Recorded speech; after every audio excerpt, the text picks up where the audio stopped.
as Iran buried its President Ebrahim Raisi 4 days after he was killed in a helicopter crash.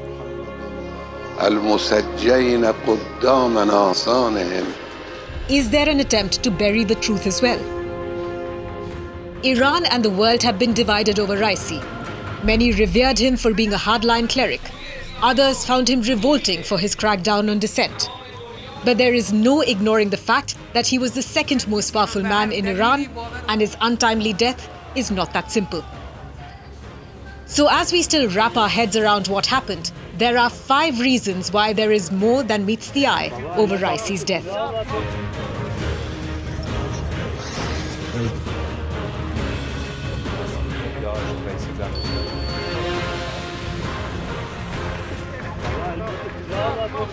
Iran says the president's chopper crashed in a mountainous and forested area near the Azerbaijan border due to poor weather.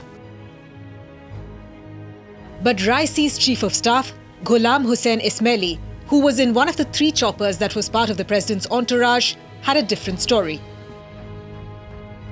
Ismaili said that when they took off at Tabriz, the weather was clear. About 30 minutes into the journey, there was a small patch of clouds. There was fog on the ground, but not up in the air.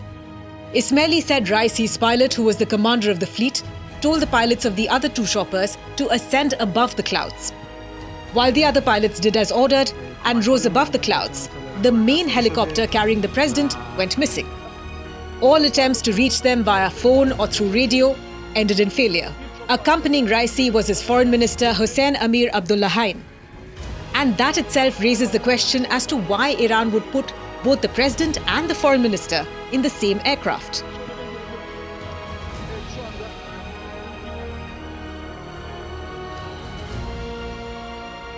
Raisi and his entourage were flying in the aging American-made Vietnam War-era Bell 212 helicopter. Poor maintenance of the aircraft could have been behind the crash, but it was also a predictable problem. Foreign sanctions on Iran dating back to the 1979 revolution, then over its nuclear program, and its backing of the Axis of Resistance have made it difficult for the country to obtain aircraft parts or a new aircraft. American sanctions have taken a toll on Iran's economy, and the aviation sector has borne the brunt of it. Between 1979 and 2023, Iran plane crashes have killed more than 2,000 people. In such a situation, why risk the life of the president and the foreign minister in an aircraft considered to be potentially unreliable? The crash also revealed Iran's lack of preparedness to deal with a disaster of this nature. For a nation that uses missiles and drones to target its enemies and is believed to be on the cusp of building a nuclear bomb, they didn't appear to have a simple surveillance drone capable of finding the president's chopper. While there seemed to be no shortage of manpower, Iran was clearly lacking in adequate technology. For hours, thousands of search teams involving police, soldiers, and even the elite Revolutionary Guard Corps scoured the steep mountain peaks and deep ravines looking for the president's chopper. But ultimately, it was a Turkish drone that flew loops above the clouds and first located traces of the helicopter.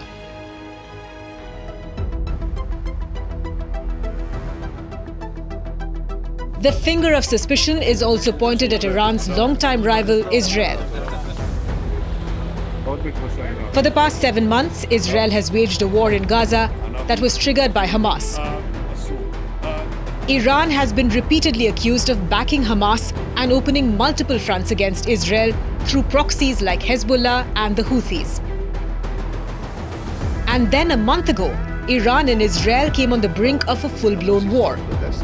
Israel killed a top Iranian general after bombing an embassy in Syria. In response, Iran launched a volley of missiles at Israel.